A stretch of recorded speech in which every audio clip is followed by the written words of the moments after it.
Meu nome é Somaine Cerruti, eu sou promotora de justiça e coordenadora criminal do MPRJ. Nós vamos fazer programas sobre o mês de março, que é dedicado às mulheres. Vamos falar sobre assuntos que interessam ao universo feminino, vamos falar na área do direito questões importantes, vamos tentar tirar dúvidas sobre Lei Maria da Penha, feminicídio e tudo que for importante dentro da área jurídica a esse universo feminino. Meu nome é Andréia Fava, sou promotora de justiça do Ministério Público do Estado do Rio de Janeiro e sou subcoordenadora do Centro de Apoio Operacional Criminal. Eu sou Lúcia Loís, eu sou promotora de justiça e subcoordenadora do Centro de Apoio das Promotorias Criminais do Ministério Público do Estado do Rio de Janeiro. Eu sou Carla Rodrigues Araújo de Castro, procuradora de justiça e assistente do CAU Criminal. E hoje nós vamos começar falando, Andréia, sobre os crimes sexuais. Muitas expressões, assédio, importunação, estupro, você pode explicar pra gente? Sim, todos são formas, de crimes contra a liberdade sexual. O estupro, especificamente, é a forma mais conhecida pela sociedade e é o ato de constranger alguém, mediante violência ou grave ameaça, a praticar conjunção carnal ou qualquer ato libidinoso. Diferentemente do estupro, a gente tem também a violência sexual mediante fraude, em que o agente, através de uma fraude ou qualquer outro meio que impeça a livre manifestação de vontade da vítima, ele consegue obter a prática daquele ato libidinoso ou da conjunção carnal. Nesse caso da violência sexual mediante fraude, a vontade da vítima é viciada exatamente por esse engodo em que o agente a envolve. Aí você deu um exemplo sobre a mamografia. Sim. A violência sexual mediante fraude, um caso que a gente pode exemplificar esse crime, por exemplo, naquela hipótese em que a vítima vai ser submetida, por exemplo, a um exame médico e o agente que está praticando aquele ato, o agente profissional de saúde, por exemplo, que está praticando aquele ato, a envolve de tal maneira que faz com que ela acredite que um ato libidinoso, como, por exemplo, apalpar seus seios ou ir além daquilo que é necessário para a prática do exame, ela permite que seja praticado aquilo acreditando no que ele diz para ela, quando, na verdade, aquele ato não era necessariamente um procedimento comum da mamografia. Além da violência sexual mediante fraude, do estupro, a gente tem também a importunação sexual. Foi um crime recentemente introduzido no nosso Código Penal, foi através de uma lei de 2018, a partir de casos concretos que surgiram, como, por exemplo, os casos praticados dentro do metrô ou dentro de coletivos, ônibus, em que o agente, se valendo daquela confusão e daquela lotação do ônibus ou do metrô, ele encostava na vítima e praticava algum ato libidinoso para satisfazer a sua própria lascívia, sem a anuência da vítima. E aí isso Essa é a campanha do não é não, não é? Exatamente, porque visa preservar a vontade da vítima e por isso está introduzido na parte do capítulo da liberdade sexual, ou seja, a vítima ela é importunada sexualmente contra a sua vontade e para satisfazer a lascívia de outro. E essa importunação sexual, você pode dar exemplo pra gente? Assim, para a pessoa que está em casa poder entender, tipo encostar, roçar? Encostar suas passar partes... a mão... Pode ser de várias formas, No caso, os casos mais comuns que a gente se depara nas várias criminais aqui do estado do Rio de Janeiro é dentro do coletivo mesmo do ônibus, em que o agente encosta seus membros inferiores na vítima e ali ele começa a praticar um ato libidinoso para satisfazer a sua lascívia. E a vítima, muitas vezes, não percebe que está sendo vítima de um crime sexual. E faltou o assédio.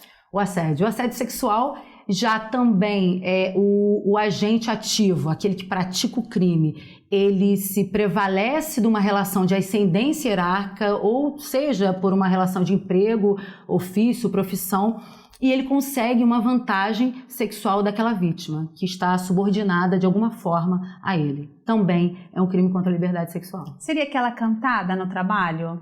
Seria uma cantada que chega especificamente à prática de alguma vantagem sexual, ou um favorecimento ou uma vantagem sexual por aquela vítima, que se vê pela relação de subordinação, compelida a praticar aquele ato. Mas também não é qualquer cantada que a gente vai dizer que tem alguma repercussão na esfera penal. O bom senso aí vai ter que ser o limite de avaliar, porque só a cantada não vai ser alguma coisa. Como a Andréia falou, tem que obter alguma coisa a mais, tem que ter algum favorecimento de cunho sexual dentro disso. E tem outros aspectos também que traz esse tipo penal do assédio sexual, que é justamente a condição de superior hierárquico, né? De forma que aquela condição superior à da vítima possa de alguma forma também servir como parte ali, né, do constrangimento, exatamente.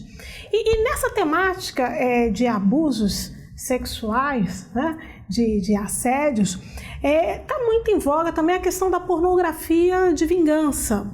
Quando o sujeito utiliza de fotos íntimas de sua ex-namorada, de sua ex-companheira, joga nas redes sociais.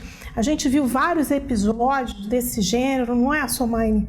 É verdade. Isso, na verdade, é um fenômeno muito comum desse momento que a gente vive de redes sociais terem uma influência tão grande na nossa vida. O que antigamente acontecia entre quatro paredes, ele ficava.